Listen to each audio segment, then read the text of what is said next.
Hello, everyone, and welcome to session 3 of the Iowa Ideas Conference.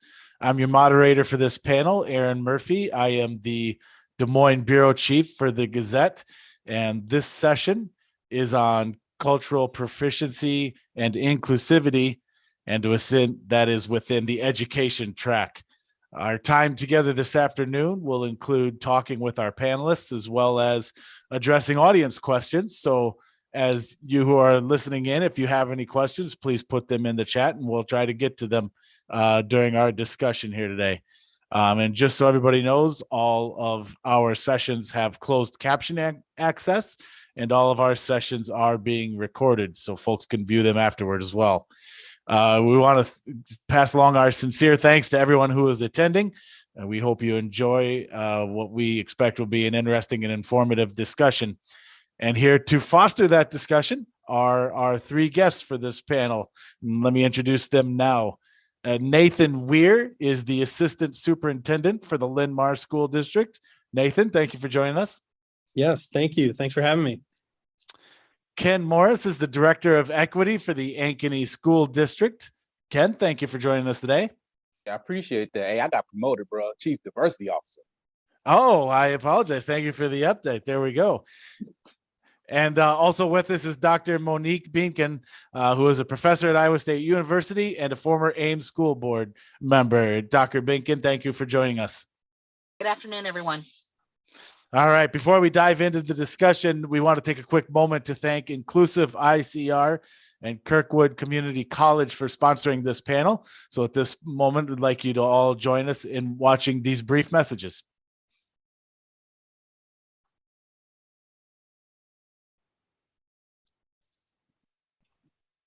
Hi friends, Angelica Vanetta, co-chair of Inclusive ICR.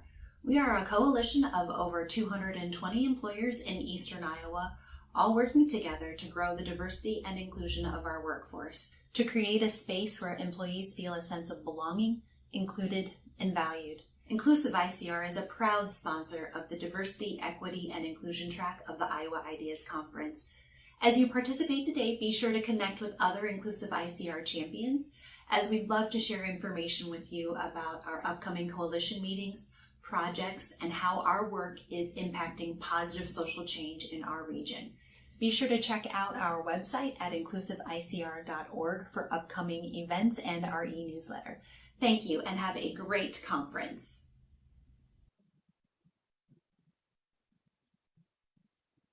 Hello, I'm Lori Sundberg. I'm the president of Kirkwood Community College, and we are proud to be a sponsor of this year's conference. The Iowa Ideas Conference brings educational sessions on a variety of topics to Iowans from all over the state. It is a terrific conference, and we are proud to be a part of it. I hope you enjoy your time at the conference. Thank you.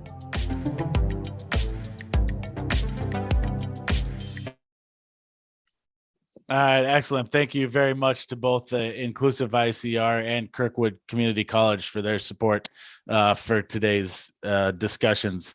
So let me start with our guests here and just run this by each of you to kind of start broadly here as we talk about this topic. How would each of you define cultural proficiency and inclusivity in education? And also tell us, if you would, how it relates to your current position and why you feel it's something that's important. So Dr. Beankin, we'll start with you. Well, I was hoping you'd start with somebody else. Everybody wants to go first. So it's interesting when I use definitions, what I tell my students and the people that I work with is the definitions are really tools. And so when you're particularly in this area of work, what you'll find is that no 2 definitions match. There's a lot of ways people can interpret these concepts and what they mean. Certainly they've changed over time, but what I tell people is to use the definition that helps with the particular problem that you have. And so in my case, when I think of cultural proficiency, what I think of is the ability of students to understand their own culture and their own the way in which they engage their culture, but really kind of a general awareness of the different cultures that exist in the environment in which they're operating. And the reason this is relevant is because we are preparing people to enter a modern workforce, and the ways in which they will engage coworkers is really different than it was, 20, 30, 40 years ago. And we know that this is just a skill set that people need to have. So it's really just part of building a competent workforce that will continue to be productive moving forward. Excellent. Thank you for that. Nathan Weir, Assistant Superintendent at Linmar, will ask you the same thing next.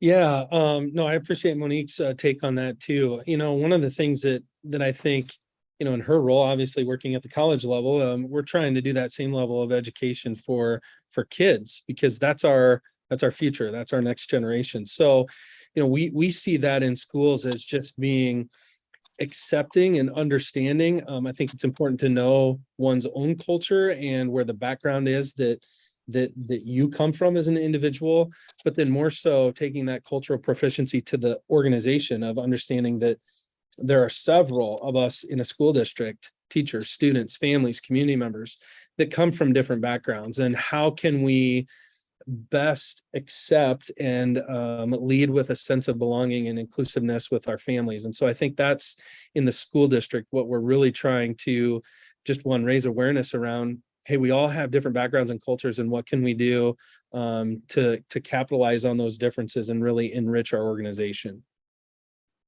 All right, thank you. And Ken Morris with the Ankeny School District, tell us when you hear the term cultural proficiency and inclusivity, what does that mean to you? Yeah, my panelist colleagues, they kind of took all the thunder. So I'll do my best to add my perspective. They both provided really solid definitions, and so I'll add to the collective. And so when I think about cultural proficiency, to me it's this commitment to examining all aspects of our values, all aspects of our assumptions, our behaviors, and in contrast, making intentional considerations to take those things, all those things that we know about ourselves, and thinking about how that interacts, overlaps, with those identifiers of others, right? And so, oftentimes I think in our educational spaces, a lot of the cultural miscommunications, a lot of the barriers that we encounter is because, I think that we see others the way that we see ourselves. And the opportunity is for us to begin to see others the way that they see themselves, right? And not, see that as a negative or a deficit or what have you. And when I think about inclusivity and inclusion, that's the practice of intentionally embodying all aspects of human difference.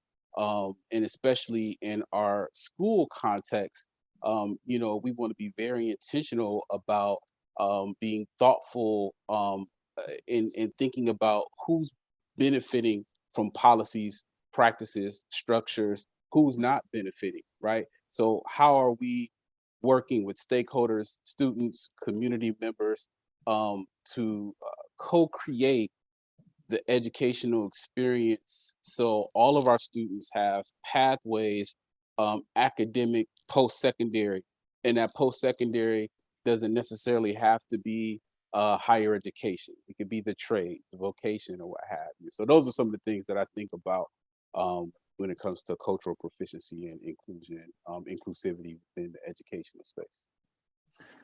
Very good. Those are all great. I appreciate those. And I heard some of this as I was preparing for this conference, doing a little bit of research of my own, and I came across this. I wanted to run this by y'all and see what you thought. But I think I already may have an answer because I heard pieces of this in some of what you folks said.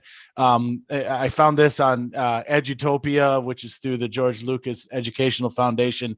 And it said, cultural competence means first understanding as educational leaders that we come to school with our sense of who we are, and that unless we are reflective about our own identity and how it creates a lens through which we view the world, we will not be able to honor the identities of the students and the faculty.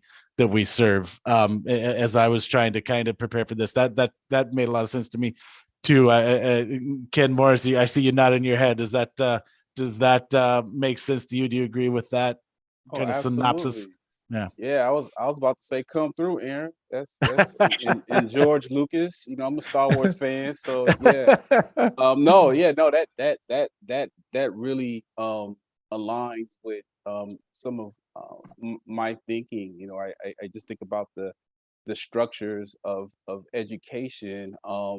It was specifically designed for a specific target audience, that was not inclusive of folks like myself, was not inclusive of women and others with different marginalized identities or what have you. And so on that basis, and to even break that down even further, we follow an agrarian calendar, right? Where we get the 3 months off because that was time, when we needed to go and all hands on deck, and we needed to go and farm and do all those things.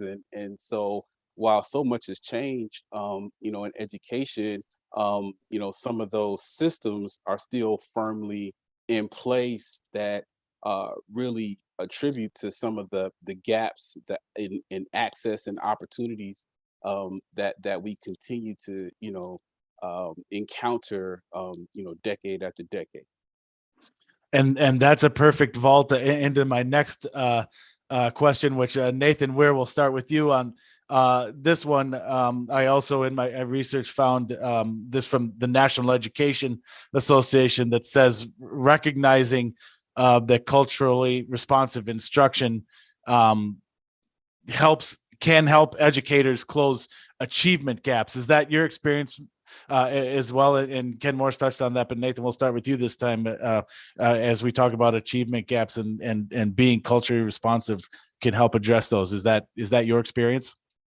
Yeah, I mean, absolutely. And I agree with Ken and with what, he's saying about that kind of the history of education and where we've been. In fact, the reason why we have achievement gaps, my argument from what I see in working with schools is because, when you think about staff, a lot of staff is of one race, one color. It's been typically dominated by a certain group of people who honestly haven't had the practice or the reflective time to really look at, hey, what does my lens look like?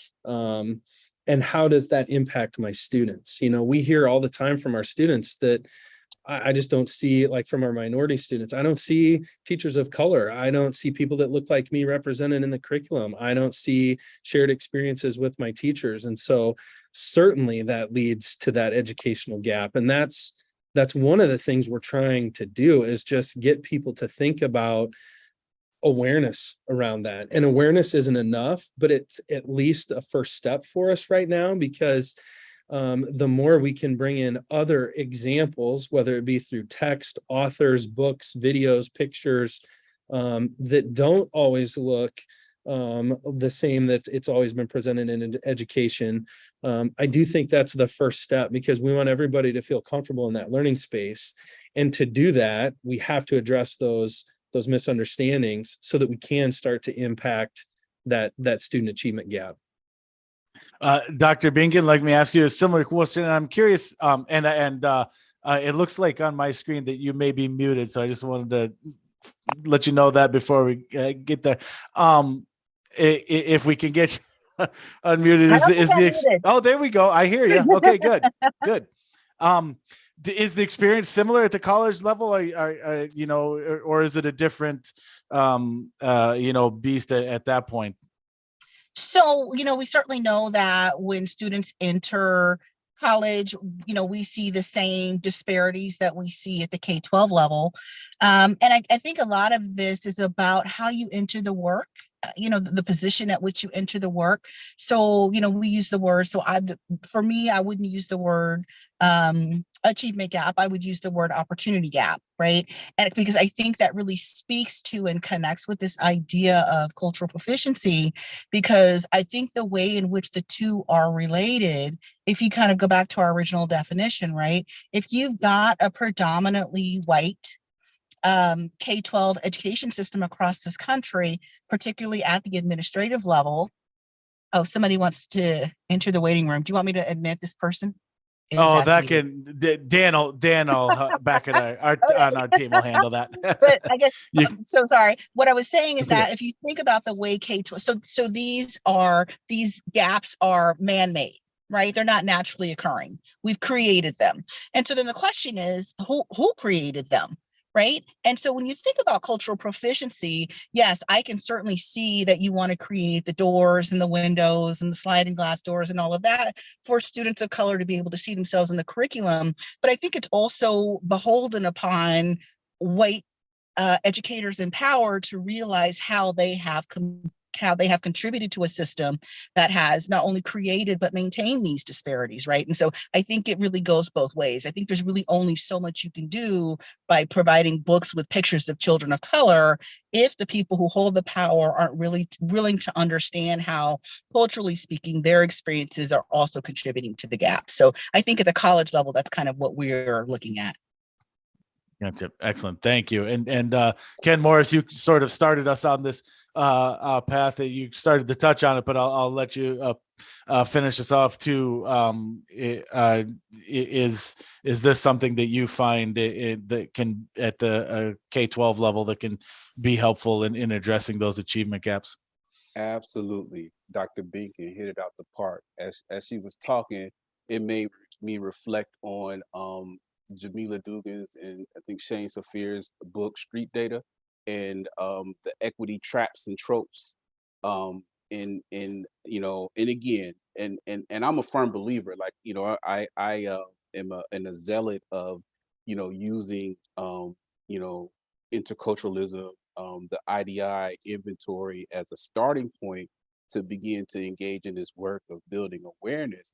But it can't start at awareness. We really have to come to terms and really examine systems of power, systems of privilege, systems of oppression, and I think that's the rub. We are treading backwards. Even from coming from a more civil rights era where we were striving to be tolerant and striving to identify similarities, and now we're going backwards where we're so polarized. There has been successful attempts to demonize anything related to culture, difference, mental health, social emotional learning, under the banner of CRT, and so that it's become this boogeyman or this salacious word or theory that has really galvanized folks to use their power and their privilege, I think in 38 or 42 states, to create laws that censor truth in history, in education, which further I think stifles us and has us going backwards, because you have educators that are fearing that they may lose their licensure or go to jail, from teaching facts, right? Teaching historical facts, ways in which the United States has sanctioned racism, has sanctioned enslavement, right? And so it has caused this chilling effect where folks are they have to think about their well-being, and they just comply with this really stale curriculum that doesn't allow for folks to see themselves in it. And when I say folks, that's inclusive of everyone. I mean, that's not just race. I mean, that's socioeconomic status, that's identity, that's learning, neurodivergent learners. I mean, so on and so forth. But I think especially in our state, we're so polarized that anything outside of the dominant culture experience is seen as a threat, and we shut down opportunities for us to really be able to go deep in how not only we learn about ourselves, but we learn about others, and what are some of those real socially constructed barriers that we have been we haven't been successful in naming and working through to really be able to move forward and unlock the transforming potential that education has to offer students. Yeah, Well, and oh, I'm sorry. Go ahead, Nathan. oh yeah, Aaron, I was just going to jump in on that because Ken, you bring up a good point, and I think that's this talk about trying to do some of this stuff and the laws and the pushback we're seeing, and one of our challenges right now is this catch-all that cultural proficiency and inclusivity has gotten thrown in with, that we also have staff, parents, community members, kids that are like, well, you can't talk about that, that's against the law. And it's not. I mean, we have yes, there was some legislation passed in Iowa in this last legislative session, but this is what schools have always strived to do. And honestly, we haven't done a very good job with it. So that's why we're continuing this work and having these discussions. But it's interesting now that kind of this cultural proficiency work, that group is really actively now empowered and almost trying to feel like anytime we try to do any of this to take positive action and get some steps toward a better environment, it's really being met with more resistance and almost people feeling empowered based on some of those changes. So that's just the challenge for us, and it's nothing new, and I totally understand that, but yeah, I mean, I agree with Ken, and I see how that's just had an impact. And regardless of that, we're going to continue as a K-12 school system to do the right thing, and the right thing is to make sure that all of our students' families, regardless of background or circumstances, feel included in our school system. And that's really what we're striving for.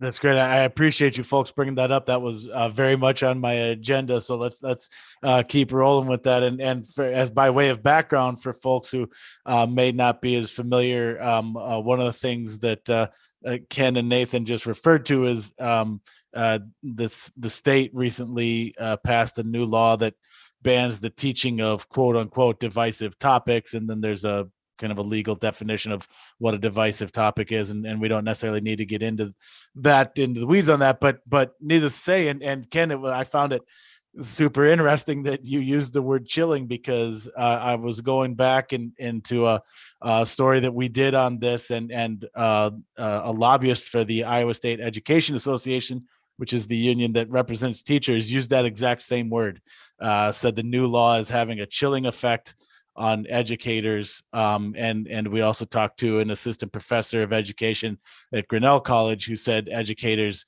are being quote unquote legislatively admonished for attempting to talk about racism. So let's keep going on this. Tell me a little bit more about your level of concern with the kind of the atmosphere that this has created, that you guys are talking about, and the real tangible that effect that has on the teachers in your classrooms and the educators in your buildings, and then obviously by extension the students, the young people who you're trying to educate. Nathan, we'll pick up with you there. What's your what kind of impact is this happening in your buildings? Well, originally I was hoping it wouldn't have much of an impact, and I've been surprised by the response of that legislation, because it has impacted our teachers, all teachers, because it's made them question, can I do this? Can I talk about this? Can I bring this up? And that fear, which I believe was the intent of this legislation, is certainly real and palpable in the buildings. Now, I would say one positive that has done is that has really like for my department, I oversee all of our curriculum directors and those of us that make decisions about the materials and the resources we use with kids. We've had really good discussions about there are things in Iowa standards that still support the discussion of understanding history, understanding how people have interacted with each other. We will not change our teaching on that because we are held to the requirements of the Iowa standards. And so we have provided a lot of support. Social studies teachers, certain grade levels where topics such as like slavery, the civil rights era, when those things come up. So in a good way, that's had us have more conversations and be more explicit with teachers about, yes, these are things we can teach. Here's how we're going to do it. Here's how we're going to be consistent. But I do worry because, we're just, there's so much noise outside of school. And I do think it's having an effect on teachers' ability to kind of, I don't want to say censor, but limit and really make them question some of the things that that we all think and believe are good teachable topics in our schools. Right. Ken Morris, in Ankeny, what's the impact you're seeing, and how maybe to be able to add to that, how are you, approaching that as this all as a district with your educators and with your students? Yeah, sure. I made certain that I help our community um and our educators understand what it is and what it isn't. And as you really break down, it doesn't prevent us from doing the work that we've been called to do. In fact, it even provides some protections with regard to free speech.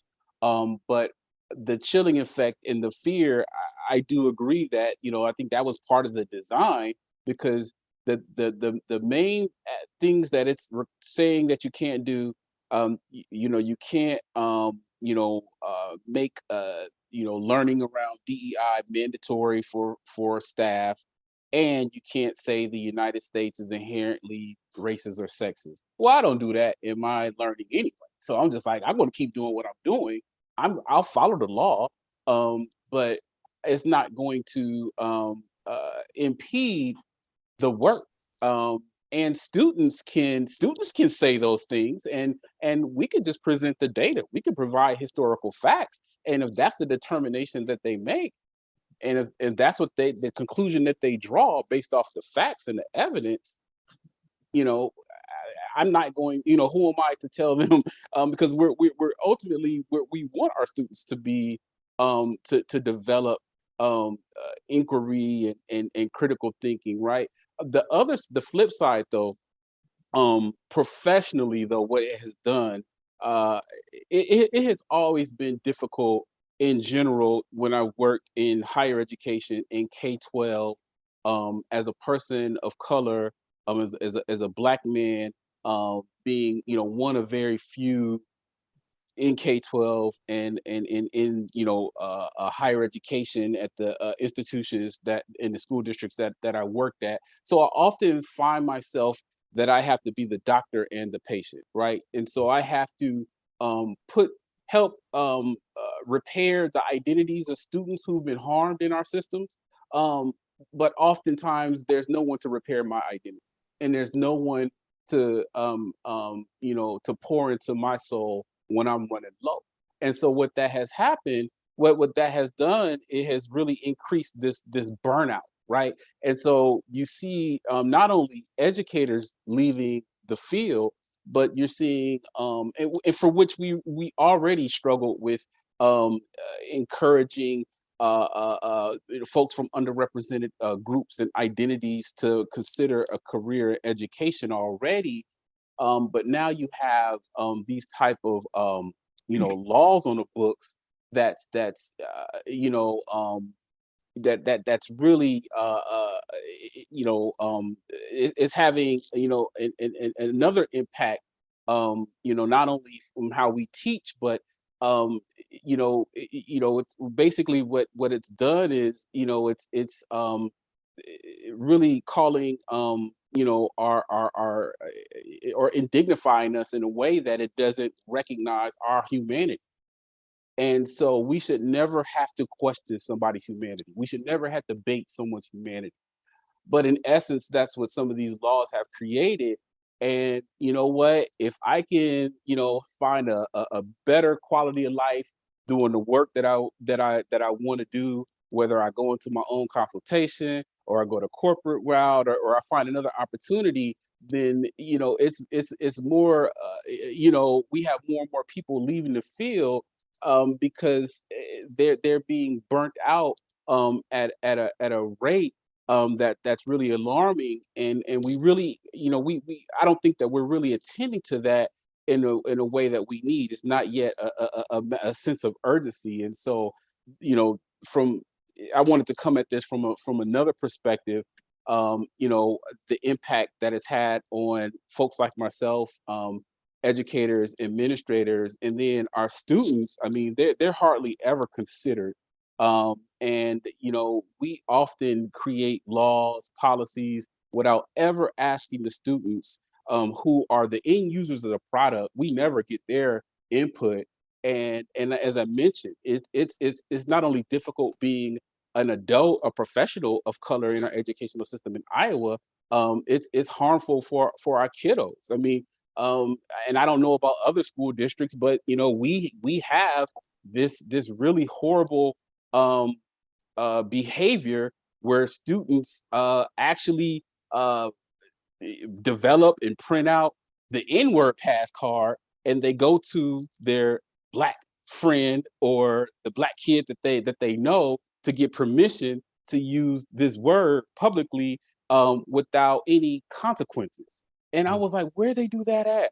But those behaviors are allowed, and I think about our kiddos who have to, and that's just one of the many microaggressions, micro assaults, micro inequities, and there's nothing micro about any of those, but that's what they have to deal with on day in, day out, on top of educators, being worrying about legislation that impacts how they want to educate and build that critical thinking amongst students. And so I can go on. I'm going to stop and invite Dr. Binkin to come in and share her wisdom with us. And that was where I was going to go next, but no apology necessary. We appreciate all your insight, Ken. But Dr. Binkin, yeah, same kind of topic to you, but obviously from your perspective on a college campus, what are you seeing? It's an interesting question, and I agree. We could just talk about it all day long because it's actually, so what I will do is I will talk about it from a historic perspective, right? So I'm not talking about Iowa. I'm talking about not the Iowa law. I'm talking about these laws in general, but putting them in a historical perspective and just say, this isn't new. Right? We see these attempts to block the progress and equalization of marginalized groups. We see it throughout history. So this is just another iteration of that. And I think the first respondent said the intent is to instill fear. That is historically the purpose of these types of laws, that really they're meant to be vague. They're meant to be scary. They're meant to chill. They're meant to silence because they have a particular purpose. I would also say that I very much agree that as a woman of color, if you do this work in general, you're already in a risky position. Forget whatever new law there is. And doing this work as a person of color in a predominantly white area, also already at risk. So I think that people walk through this work with an enormous amount of risk anyway. I like to look at what are the benefits of these kinds of laws. I think it does really help articulate what our First Amendment rights are. And quite frankly, I hope in some ways it does scare off some people, because I think that the problem with this kind of work and this kind of history is just really complicated and nuanced. And I think there's a lot of people who just don't do it well. And so if you feel like, oh, I'm not sure, I'm not good, then don't, right? And so I feel like we want to be sure people doing this work are competent, understand the law, know what they're doing. And if that scares off people who shouldn't be doing it anyway, it's probably best for everybody. No, interesting. Ken, Ken Morris, you brought up something that I wanted to, and I had a note on this too. And we don't have to spend a lot of time on this, but maybe just to take this opportunity, because you mentioned the use of critical race theory specifically as one of the topics that people will sometimes use when they talk about this stuff. I wanted to give an opportunity, whether it's you or if someone else wants to field this, because I know that has kind of become one of those adopted phrases that has probably lost what its original meaning actually was. So what exactly is, and maybe even more importantly, what isn't critical race theory when people hear that word, that term? Sorry. You know what? I think I'm gonna let Dr. Beacon. I got an answer, but I just think since she's coming from the higher ed space, and since this is the theory was developed in law school by Derek Bell, like I was wondering if Dr. Beacon want to take a crack at this first. Yeah, I'm happy to, right? So critical race theory basically is a theory that tries to help people understand where the gains and the promises of the civil rights movement went, right? That we were starting to see some changes, but then we stopped and started seeing a rollback. And so critical race theory is really a way to understand, if we look at the institutions and structures in our country that are supposed to be realizing these promises of racial equality, why are they not? And so that's really what critical race theory is. And so it's not something that they're doing in kindergarten. It's not something that's happening, at the elementary level. This is really a sophisticated, complex legal analysis that looks at social systems theory, institutions and how they operate, right? That's really what critical race theory is. Absolutely. I couldn't have said it better, Doc. It's a lens, right? And Doc couldn't have said it better. This is, you may hear about this at a master's level, PhD level, certainly in law school, but what it's been conflated to be, when I hear folks who are against it, and when I ask them, well, can you define it? We don't want white students and white people to feel guilty about their whiteness. And I'm like, well, okay, I appreciate that, and that's not how I lead, but that's not what it is. And in fact, this theory, this lens has been in existence for over 40 years, and as I mentioned, it's been intentionally conflated to be this catch-all term, to be associated with everything related to any aspect of culture, difference, DEI, to put it under this umbrella term that's going to again galvanize people who don't see themselves in this work, and they don't understand it. They don't see themselves in these terms, and they don't understand these terms, and they just go with what they know. What's interesting about it to me, I also have heard folks say, it's indoctrination, and I was like, well, what's fascinating was that I think the person, I think it was Christopher Rufo, in a just boldly in some tweets said, we have successfully frozen their brand critical race theory into public conversation and are steadily driving up negative perceptions. We will eventually turn it toxic as we put all the various cultural insanities under one brand category. And what's so interesting about him boldly, publicly, stating that is the very folks who say and argue that critical race theory is indoctrination is like, well, you all are you've been indoctrinated, right? And the antithesis, the opposite of indoctrination, is critical thinking, because indoctrination, you're taking one source definition or influence uncritically. And so that's and then, oh, by the way, how these laws have been created proves the veracity of CRT, the power and the privilege to create laws to essentially censor education. Yeah, I was just going to jump in on that. And Dr. Benkin, thanks for that very concise definition, because I think that's one of the things as people ask me. And so in my role as associate superintendent, and I understand that I'm a white man and I don't know all these things as well as I should, but I also have a position of authority where I want to exact some of this change and help with this. So in my role, I'm also our equity director for the district. And I've had people ask me that, like, oh, hey, you're the equity director. Tell us about this critical race theory. And what I ask them is, if you define for me what that is, I will tell you if we are doing that in our school. And of course, they can't define that. They mention all the topics and stuff that have come up with that. But then, we also mentioned looking at kind of the positive side. And I don't think there's a lot positive with this legislation, but if anything, this legislation did, it proved that there are structures that exist in our society, right? And that's obviously gives us some impetus to continue with this work. So yeah, I mean, I hadn't heard of critical race theory until I went to graduate school, and I loved your definition of that, because I think it captures that. I do think it's unfair that we're pulling all of this into one bucket when that's not necessarily what it is, or even what the understanding of that is. And it's just somewhat ironic that, people use that term, but here we are with structures in place that support exactly what that theory is trying to describe. So, Nathan, I was just thinking, if you do this work, you have to be able to love irony. Right? You have to have a huge sense of humor about the world. Yep. Absolutely.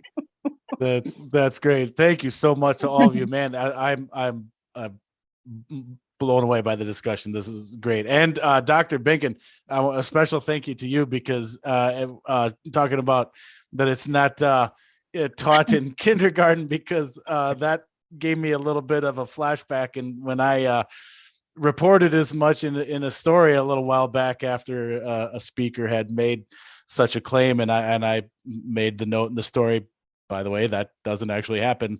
I got a little reader feedback on that, a little upset with me for pointing that out. So I was going to ask, maybe we'll talk more offline, but maybe I can CC you next time I have to respond to one of those folks, if that's okay with you. I always tell people, there are also people who believe the earth is flat. What are you going to do? You can't fix everything. There you go, man. We could have spent a whole day on this. You guys are right. There's a few other things I want to touch on real quick, and as our time starts to wind down here, and also have a couple viewer questions that I want to get to. Let me and this is kind of circling back and zooming back out again a little bit. What does equity and inclusion work look like in schools? So you all are involved in this, obviously on the front lines, quote unquote. And Dr. Binken, we'll start with you. What does that work look like for you to describe to folks what that is? So from my perspective, again, we're talking about definitions and definitions being tools. Equity it's a verb, right? It's not a noun. Equity is the policies and practices that an organization utilizes to make sure that the resources and benefits of the organization are available to everybody, right? Equity is something that organizations do to make sure that everybody has equal access to these awesome things, right? And then in terms of inclusion, inclusion is really the result of a series of things that you've put in place to create community, right? So the idea that you're inclusive is really an end product that happens after you've done all these things, after you've engaged equity, after you've created diversity, after you've worked on belonging, right? And so it's they're in some ways existing at different ends of the spectrum, right? And hard to know when you got them, because no one person can say it would be interesting. I don't know how to say it. It's hard to have two people having the exact same feeling of having equitable access and inclusive belonging at the same time, all the time. Does that make sense? So there are these concepts that are kind of constantly evolving and changing and ongoing. It's something you're always working towards, more like a journey. Very good. Ken Morris, how about you? What does your work look like in the Ankeny schools in this arena? Yeah. So just adding on the brilliance of Dr. Binkin, when I think of equity, I think about, equity to me is just applying additional or different resources, human, fiscal, intellectual, so students can reach and exceed grade level standards, right? And we like to, in a lot of our verbiage and a lot of our mission statements, we like to use, the catch-all term all and every, but I don't think that we really unpack what that is, right? Because when we say every, we need to ask ourselves who is benefiting, who's not benefiting from our systems, the policies, the structures, and the practices. How many students are being harmed just by who they are socially, culturally, academically, emotionally, and psychologically. I think that we make the opportunity for us is to really unpack. When we say all students need differently. They all have varied identities. They all have different needs, right? And I think if any of us on the panel and even our guests who are on a call, think about those of us who come from families where you have more than one sibling. You can follow have the same parents, same household, same instructions, but none of you and your siblings are exactly alike. Our students aren't exactly alike, and they have different needs. I got a colleague that has this beautiful term. She says, you got a Maslow before you Marzano, right? And so how do we make certain that we are addressing all of our students' basic needs, whatever those may be, so that they can really get excited about being engaged at a high level in their learning. And so that's the work that I'm attempting to do in our school district, is to help us have a uniform definition of equity, diversity, inclusion. What do we mean by that? To start out with, and then be able to ask ourselves, who's benefiting, who's not benefiting. How do we do some root cause analysis, and now we look at our data to make certain that all of our students are getting the goodies that we have to offer. And when they're not, we're not thinking about ourselves. I think a lot of times, we get paralyzed when we think about, or have to do a deep reflection, especially when, we aren't hitting our goals or what have you. And how do we, one, give ourselves some grace, but to use that data to inform our practice so that, all of our students are accomplishing their goals, and they have opportunities, again, whether they want to go into the world of work or whether they want to go to higher education.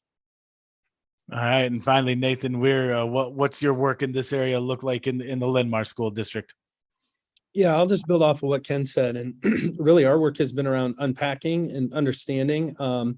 And I got to shout out to a couple of our community partners that are on the call: Anthony Arrington with Top Rank, Sarah Kabakta with Nakia Diversity Consulting. We partnered with them to really help us do some data analysis and then understand what that data means for us. So we have a school-based committee of a few staff, community partners, parents that are really helping us dig into what our data says, ask questions, look at our policies. And we're excited because that's turning into some subcommittee work and some certain specific areas around, just some of our district-wide communication and policies around our restorative practices, discipline practices. So we've got a group that's working in that, and we're just getting ready to kick off that work and dig into that more this year. So for us, yes, it's been that unpacking, understanding what all this means, and then how can we create greater input around the community about, okay, what action steps and strategies can we do? And I know my consultants would always say, hey, you got to go slow to go fast. So they're helping me understand that, because I'm like, I want to do this now. I want to do this yesterday. But it's been really good. Our needs assessment really showed some targeted areas that we could start to have some impact on. And so that's the work ahead of us. All right, excellent. I want to go now to a couple questions from the viewers. So we thank you for these. And again, if you have one, there's still time to get one in the chat. We might have time to get through it. This one's interesting, and bless this person if they were also on my morning session on local control, because this brings both of those elements into this question. So I'll just read it here. Local control has always been a priority in how education is delivered. But in the case of equity and inclusion, is that the best for students? How do we ensure the safety and inclusion of LGBTQ plus students in rural areas, for example, is the question. And Nathan, we're still on you. Let's start with you on that one. Well, I don't know if you all know this, but Linmar's been in the news a little bit for some LGBTQ supporting practices that we put into place. If we're going to, and just briefly, if we're going to do equity and all and everyone, then we really have to mean everyone. And that would be our students. And so you saw our district pass a transgender support policy for students because our data was showing that those kids felt really uncomfortable and marginalized in the school, and we needed to put some protections in place. Now, there's some misunderstandings around that general policy, but I think that's where it starts, is your policies and procedures, and making sure that from the top down, those policies that you have in place do really support the outcomes that you want to see, to make sure that kids feel included. And that's all kids at all times. And do you feel, is that something that should be a more statewide policy, or do you feel schools are still best equipped to handle this, on an individual district basis? I mean, I think there's value in every school having, because all of our needs in our schools are different. Our communities are different. There's different values, different perceptions. I worry about, I've always been an advocate for local control, but lately we've seen that when we try to make decisions locally, then the state comes in and says, no, you can't do that. So, I do worry a little bit about if we said these would be statewide things. I don't know what our leadership is like in those areas to be able to provide us quality guidance with that statewide directive. So unfortunately, I do think we have to rely on some of this. I think our current political environment certainly has some challenges with that too, but, hopefully we can continue to grow in that area. And, I would love to see Iowa be a state that supports us all and does more of that in the future. Ken Morris, how about you? Do you think this is these are policies and programs that should be best left at the school level, or should the state be involved and have some kind of input or laws or regulations, whatever it might be?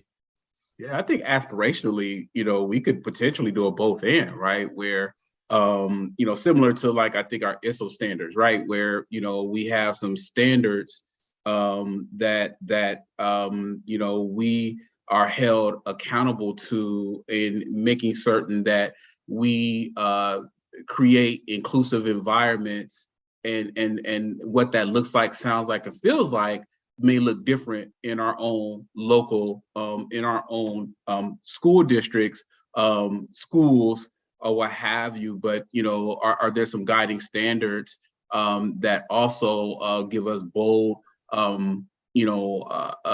guidance and accountability to make certain that we are designing inclusive school districts, and that's going to look different from building to building, from school district to school district. Dr. Binken, how about you? Do you have anything to add to this from the, and again, it's a little different for you coming from a college campus, but I wanted to see if you had any thoughts.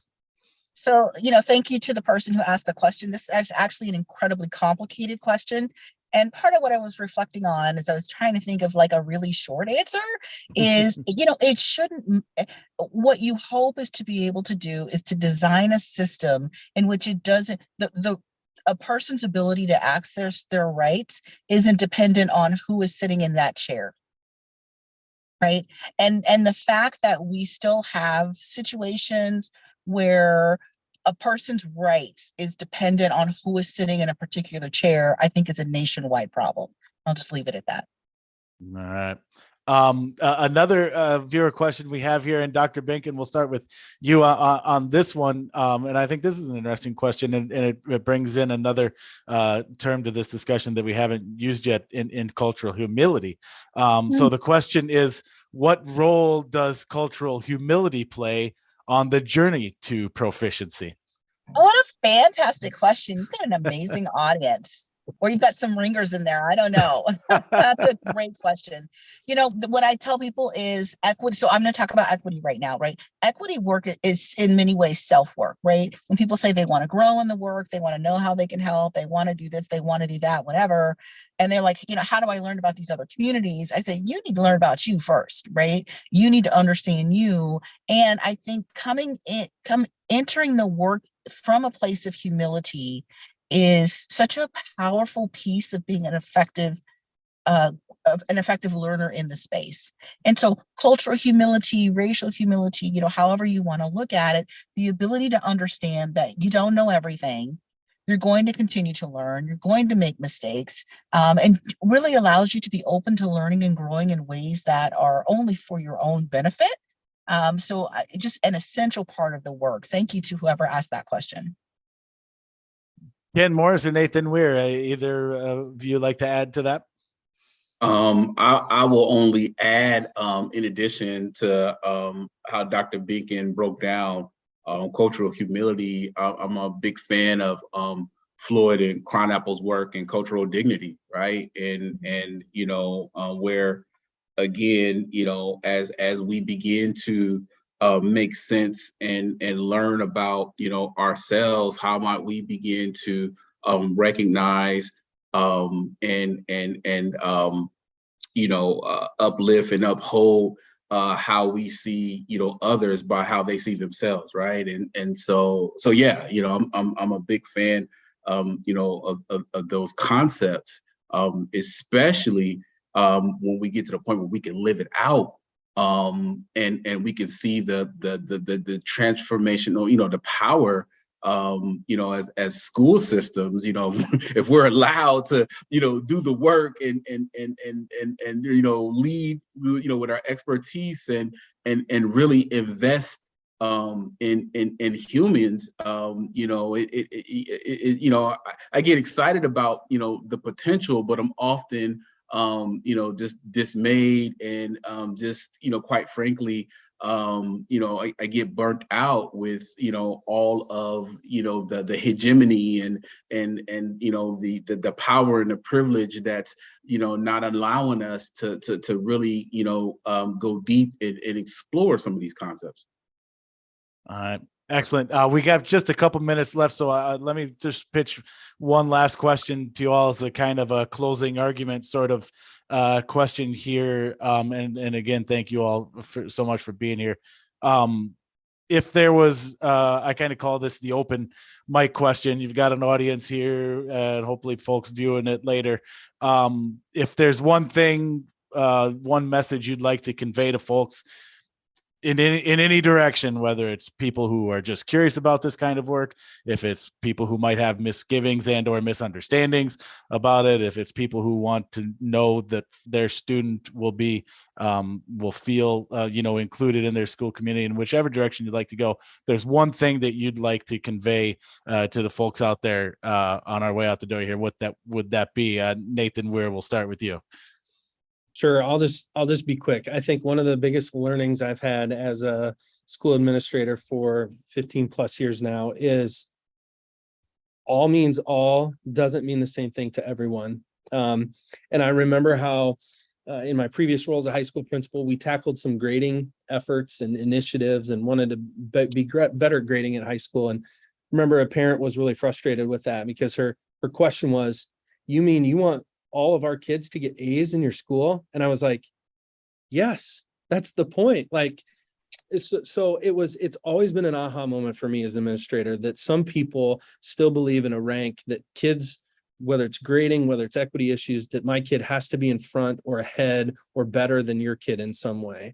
And I think that's a huge challenge that we continue to face in our schools, because a lot of us that are embedded in this work and working with kids, we want it to be all means all and give every kid every opportunity to succeed. And so any chance that we have from our community partners to help with that, we always appreciate that. Ken Morrison, I apologize for putting the ticking clock on you, but in the last few seconds we have here, what would be your closing thought you'd like to convey? We go far when we go together. I love it. And Dr. Binkin, we'll let you bring us to a close. So many people think that the work is a binary. You're either doing the work or not doing the work, but really it's a continuum, and we're all at some point on the continuum, whether you know it or not. Excellent. Awesome. That's all the time we have today. Man, that hour went fast. What a great discussion. I can't thank the three of you enough. Ken Morris with Ankeny Schools, Nathan Ware with Linmar Schools, and Dr. Monique Benkin from Iowa State University. Thank you so much for being here with us today and being a part of this discussion.